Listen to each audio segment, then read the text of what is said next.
the pure light. Lesson 5. Why can't you stay consistent?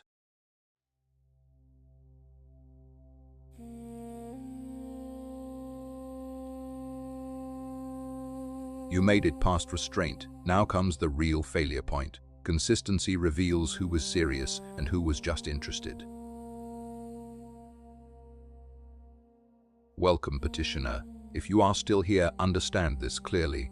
Awareness was never the obstacle. You have understood many things already. You have quieted the mind. You have confronted fear.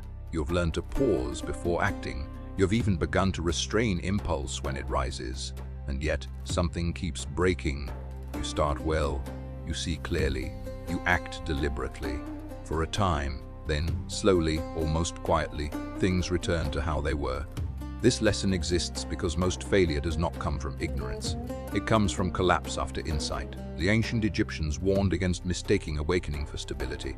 A moment of order does not guarantee a life governed by order. One straight step does not make a straight road.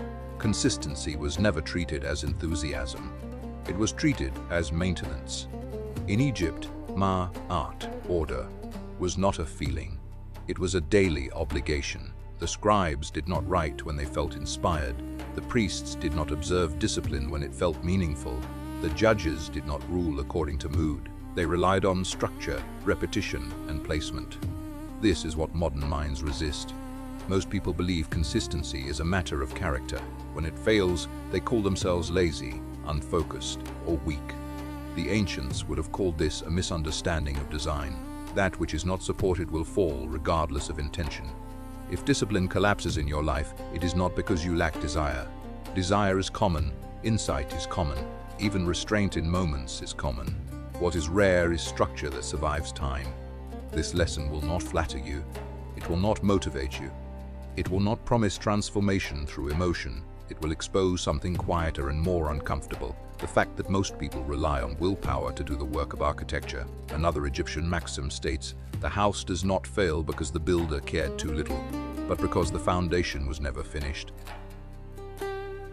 Consistency fails the same way. When discipline depends on feeling, it disappears when feeling changes. When it depends on passion, it burns brightly and then exhausts itself. When it depends on identity, "This is who I am now," it collapses the first time life applies pressure. The ancients understood that identity follows repetition, not the other way around. This is why so many people feel betrayed by themselves. They believe they changed, but nothing in their life was redesigned to support that change. They returned to the same environments, the same rhythms, the same pressures, and expected a different result. The river returns to its bed unless the banks are rebuilt. This lesson will ask you to examine where your consistency breaks, not emotionally, but mechanically, where it leaks, where it is unsupported, where you rely on intention instead of design. Many will stop listening here, because this lesson removes the comfort of self-blame and replaces it with responsibility. Remain attentive. This is where discipline stops being a moment and becomes a way of living. We begin. Stay with this. Most people believe inconsistency is a personal flaw. They say, "I just need more discipline," or "I need to try harder." That belief alone guarantees failure. Consistency does not collapse because you stopped caring. It collapses because nothing was built to survive friction. The ancient Egyptians understood this with brutal clarity. They never asked whether a man was sincere. They asked whether his conduct was repeatable.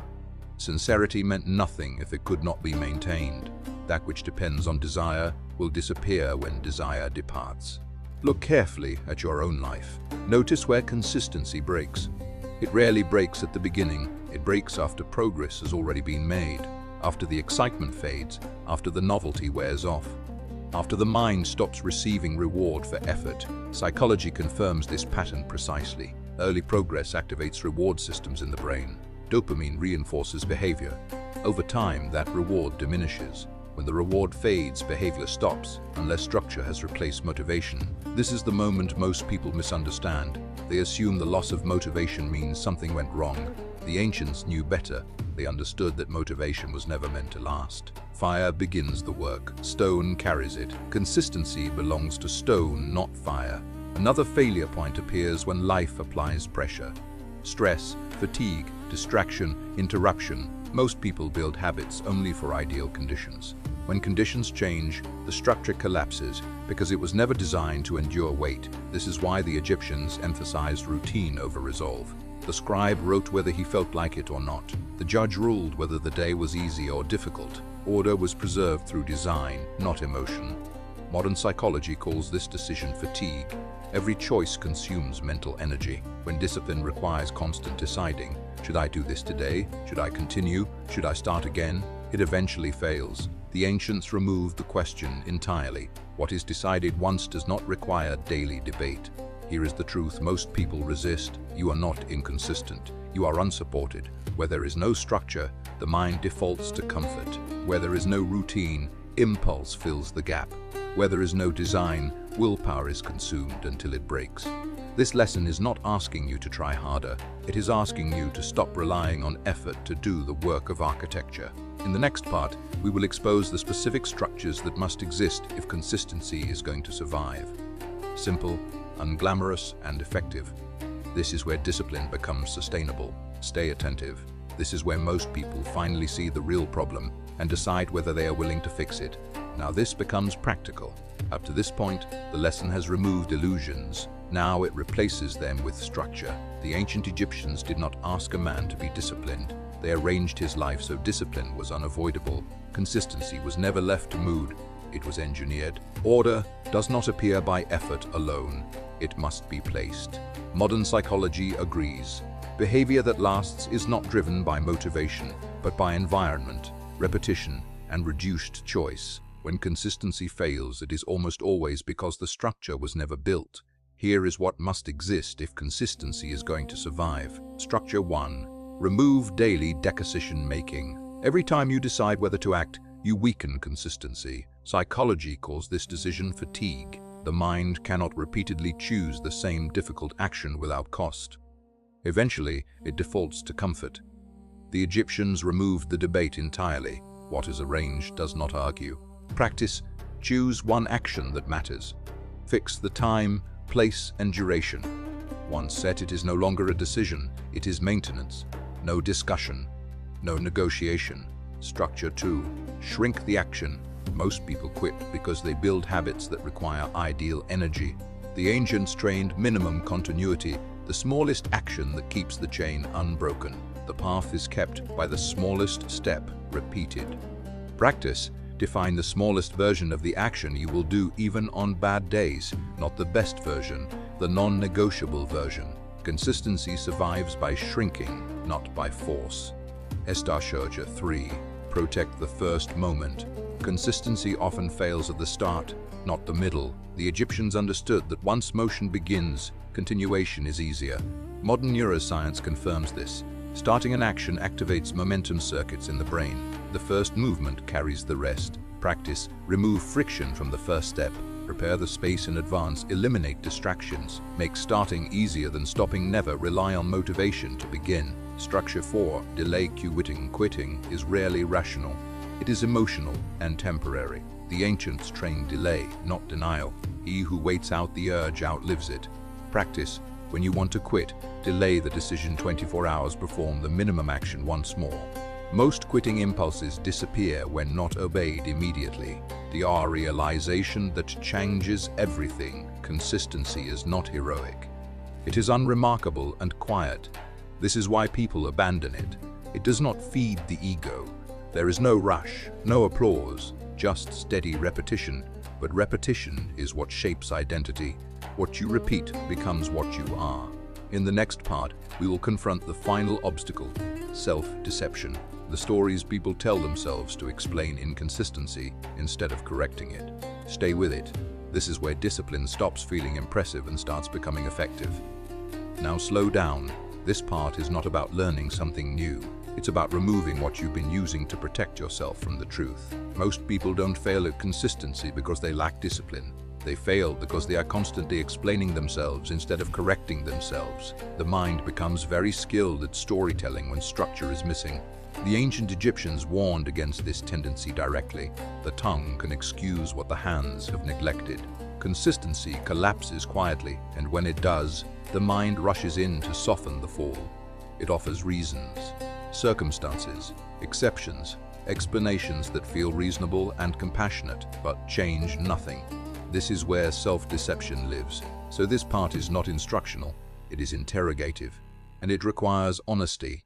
Question 1. Where do you always fall back? Look carefully. Not where you failed once, not where life interrupted you. Where do you always return to the same pattern, the same lapse, the same abandonment, the same excuse dressed in different language? If you've restarted something more than 3 times, the problem is no longer effort. It is design. That which repeats is not an accident. Ask yourself quietly, what always collapses first? What do you keep promising yourself will be different next time? What pattern has survived your motivation every single time? Do not answer quickly. Speed protects the ego. Question 2. What do you really on that has already failed you? This is uncomfortable. Many people build consistency on tools that have never worked for them. Motivation, inspiration, guilt, identity. This is who I am now. Pressure, deadlines created in emotion. If any of these worked long-term, you wouldn't be here. The Egyptians had no patience for repeated reliance on broken methods. He who uses the same tool after it breaks has chosen the outcome. Ask yourself honestly, what do I keep relying on that always fades? What feeling do I wait for before acting? What internal state do I demand before I allow myself to begin? That demand is the trap. Question 3. What does your consistency depend on? This question cuts deeper than it sounds. Does your consistency depend on feeling good, having time, having energy, having support, having clarity, having no resistance? If the answer is yes to any of these, your consistency is fragile by design. The ancients assumed resistance. They planned around it. The path that works only in calm weather was never a road. Ask yourself, what happens to my discipline when life becomes ordinary? What happens when no one is watching? What happens when the reward disappears? That answer tells you everything. Question 4. What are you really protecting? This is where many people stop listening. Inconsistency often protects something: comfort, identity, pride, the right to restart without accountability. Sometimes consistency threatens the self-image, the image of potential, the image of effort, the image of trying, because consistency replaces possibility with proof. The man who remains unfinished is never tested. Ask yourself, what would I lose if I became consistent? Who could I no longer blame? What excuse would disappear? These answers matter more than goals. Question 5. If nothing changes, what repeats? Do not soften this. Project your life forward 1 year. Same habits, same structures, same patterns. What is unchanged? The Egyptians used this question to measure seriousness. He who sees the future and does nothing has chosen it. Ask yourself, will I still be asking the same question next year? Will I still be starting over? Will I still be explaining instead of building? This is not meant to frighten you. It is meant to clarify. The silent realization: consistency does not require heroism. It requires honesty without negotiation. The moment you stop explaining yourself, the solution becomes obvious. Not easy, but obvious, and that is where real work begins. Pause here. Do not rush past this part. This lesson is not meant to be consumed. It is meant to expose. Now listen carefully. The moment people hear the word commitment, the mind reacts. It imagines being trapped, limited, stuck with the wrong choice. This reaction is not accidental. It has been trained. Modern life equates freedom with exits, not depth. The ancient world understood commitment differently. Commitment was not imprisonment, it was orientation. To commit was not to surrender freedom, it was to give direction to energy. Without direction, energy scatters. With direction, energy compounds. Water that does not gather cannot carve stone. This is where most people misunderstand what they are being asked to do. You are not being told to commit blindly. You are being told to commit structurally. The difference between binding and building: binding is emotional. Building is deliberate. Binding says, I'll stay no matter what. Building says, I will stay long enough to test, repair, and measure. The Egyptians committed in cycles, not fantasies. Time was not infinite, but it was sufficient. A scribe committed to daily writing. A judge committed to the law of the land. a builder committed to the foundation before dreaming of the roof. He who commits to the day commits to the future. Modern minds want guarantees before commitment. The ancient mind committed to process, not outcome. That is the correction you must make. How commitment is rebuilt practically. Commitment does not begin with lifelong vows. It begins with non-negotiable duration. Practice 1. This time commitment. Choose one area of life you keep abandoning. Set a clear, finite duration. Not forever. 90 days. No exits. No reinterpretation. Not as long as it feels right. As long as the time is not finished. Psychologically, this removes the anxiety of infinity while preserving seriousness. Ancient builders used the same logic. Blocks were set one at a time, but once placed, they were not reconsidered daily. Practice 2. Remove the escape language. Listen to how you speak. Phrases like "for now," "until something better," "I'm just seeing," "I can always leave." These phrases weaken commitment before action even begins. The tongue opens the door the feet will soon walk through. Replace escape language with temporal language for the next 90 days until this cycle is complete, until the structure is built. This alone changes behavior. Practice 3. Repair instead of replace. This applies to relationships, work, habits, and self-image. The moment something becomes uncomfortable, the modern instinct is replacement. The ancient instinct was repair. What is repaired becomes stronger at the joint. Repair builds depth. Replacement builds repetition. Ask yourself, what do I abandon the moment friction appears? What would happen if I repaired instead of exited? This is where maturity forms. The final are realization. Consistency does not come from motivation. Discipline does not come from desire. Stability does not come from freedom. They come from chosen limitation. You cannot build anything real while keeping every exit open. Depth requires staying long enough to be measured, to be known, to be tested. This is why so many lives remain theoretical. The man who never binds himself is never weighed. Before you leave this lesson, carry this question and do not answer it emotionally. What in your life would finally grow if you stopped preparing to leave it? Sit with that honestly. If this lesson challenged you, like the video. If you know someone avoiding commitment, share it. Subscribe to continue the Pure Light series and follow Few Are Chosen on all social media platforms so you don't miss what comes next.